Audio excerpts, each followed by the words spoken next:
Hi Tuvia. So we are here in Actelis, and that's a job talk for AvivTEK, the founder, CEO, and chairman of this company. So Tuvia, can you tell us about yourself and also about this company? Hi, Ella. Nice to be on Job Talk for AvivTEK. I was raised in Haifa and graduated from Bosman Technical College many years ago. And then my other degrees are from Tel Aviv University in engineering, electrical engineering, signal processing, communications. Spent about 16 years with Intelligent Corps in research and development, and then running R&D for Teledata, which is a comms company here in Israel. After which I founded Actelis Networks. Actelis Networks is this company. We're sitting at our offices here in Petah Tikva, headquartered out of Fremont, California. This is when I moved to California about 14 years ago, and since I've been going back and forth quite a bit. About 70%, 80% of the company is located here in Petah Tikva, and we have offices also in Asia and in Europe and Latin America. Over the last 14 years, the company has grown quite a bit beyond what I was initially thinking or envisioning. Currently with hundreds of millions of dollars of products deployed in over 30 countries globally. The company was on its way to IPO in 2008, but the market collapsed, so we're pursuing a different path for success now, trying to create a real business and real value to our customers. I have 3 kids, 2 of which came back to Israel, went back to the US since, and happy to be here on the Job Talk. Okay, great. So Tuvia, can you tell us about what is the product, what is the business of the company, a little bit about how do you describe the size of the company, and since you're the founder, can you mention something about how did you start the company? So, a lot of questions. Yeah. Happy to answer most of them if I can. So Actelis is solving one of the biggest challenges of the telecommunication space. It's really hard to get to deploy very fast, high quality communication to every point on the globe at a reasonable price and speed. Of course, if you spend an infinite amount of money and an infinite amount of time, everything could be done. But how do you get communication everywhere really fast and at low cost? And what Actelis has come up is with a concept that allows for telephone lines to run fiber optic speeds and qualities. So in 4 billion locations globally, there's telephone lines, and without taking them out, without the need to dig the universe, we can make those run fast and high quality communication for every possible application. So for the concept, we do not use each single line separately in the copper, but put together binders, groups of copper lines, and Ilan is now showing this, a cluster of reeds put together. Can a man break? We found this somewhere in the Midrash Tanchuma, and it represents exactly what we're doing. Putting together strands of really hardly useful copper that's been in the ground for 120 years, and with that avoiding the need to retrench the universe with trillions of dollars spent and an infinite amount of time to get there. In terms of how we came up with this technology and philosophy, this was a time when I left my intelligence service, and I've done a lot of things that were very creative mathematically and in a way that they haven't been done before. After spending 2 years with Teledata and telecommunications, I was thinking, is there a good way to put together my knowledge from the service with what people are doing in the telecommunication world? And the concept was to take intelligence, math and a brain that can do calculations into regular telecommunication systems.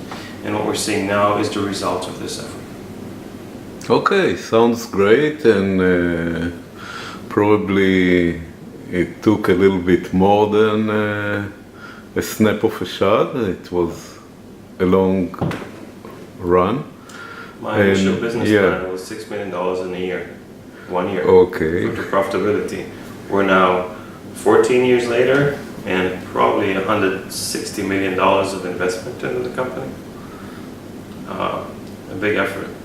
Okay, so probably you had challenges, all kind of challenges in the company, running the company from practically your brain and backyard into multinational offices all over the world. So can you tell us one or two challenges that you had in the company? Yes. So one example is on the technology side. We needed to use components that were off the shelf because otherwise it would have taken too long, and it's hard to survive with time if you do not evolve with the market. And the only modems we can find in the market at that time could do 300 kilobits per second. That's very, very slow. We needed a lot of those to deliver, say, 100 megabit per second jointly.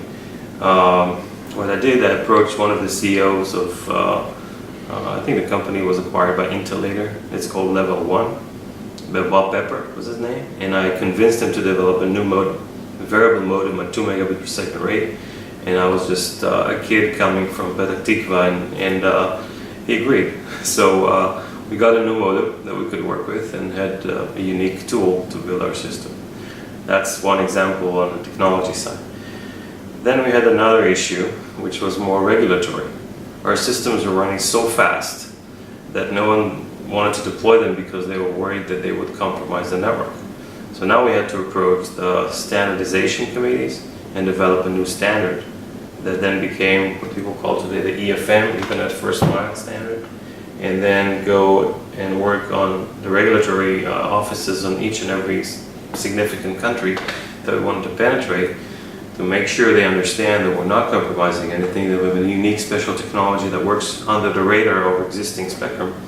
And we took what people allowed to deliver at that time, which was 1 megabit per second or even less over copper pairs, to 15 megabit per second per pair, which is 15 times more. And then later on, technology and modems developed and standards have been developed, and we've been involved in making it today. I think it's about 100 to 150 megabit per second per line, and there's new modems coming in to do 1 gigabit and 10 gigabit per second for those same telephone lines, which were never meant to deliver more than a voice of a person. So huge development over those years, and definitely coming closer to solving our communication problems. Wow. Okay, so let's conclude this interview with 2 points. Maybe if you can tell us. First, do you have a hobby? What is your hobby? And second, what do you think this Hi-TEK, AvivTEK, should do toward the benefit of the Hi-TEK community? So hobbies, one of them you know well, we've been biking together. Biking is a hobby and hiking is another one. I like to read books and watch movies, which are also working well with my travel schedule. That is pretty much it. Otherwise, there's no time for anything else. In terms of what AvivTEK might do, I was trying to put together the combination of technology, our skills, the people are on the table, and what they could help with, and doing something good for humanity, for the Hi-TEK community in Israel. And I thought of 2 things that might be of interest. One is helping entrepreneurs with a focus on the peripheries, so in the north, the south, not necessarily in the center of Israel. There's a lot of entrepreneurs here with experience that could help others. I'm not sure if that's the case when you start going north and south. So if we could find a way to help those people with our contacts, with our experience, with investment connections or help, I think that could be an interesting thing to look at. I haven't done too much work. I've been helping entrepreneurs in many ways, pro bono and otherwise, over the years, but I haven't had a chance to work with people that are not from Herzliya, Tel Aviv, or Bat Yam. The other thing that I looked at, is helping companies who come up with ideas and business plans that are helpful to the community overall. So as an example, recently I met a founder of a company who's providing an application that is meant to do crowd caring. So helping the elders, helping people with disabilities. If they're stuck, if they're alone, they can always find this app where they can see who's available to help them in the surrounding environment, from a group of angels, from a community that would sign up gradually to be those helpers. And of course it could be taken in different ways, but that's the core of the idea. And something like that, I think we should try and help and make happen. Thank you very much, Tuvia, and we are looking forward to pursue these ideas. All right. Thank you very much.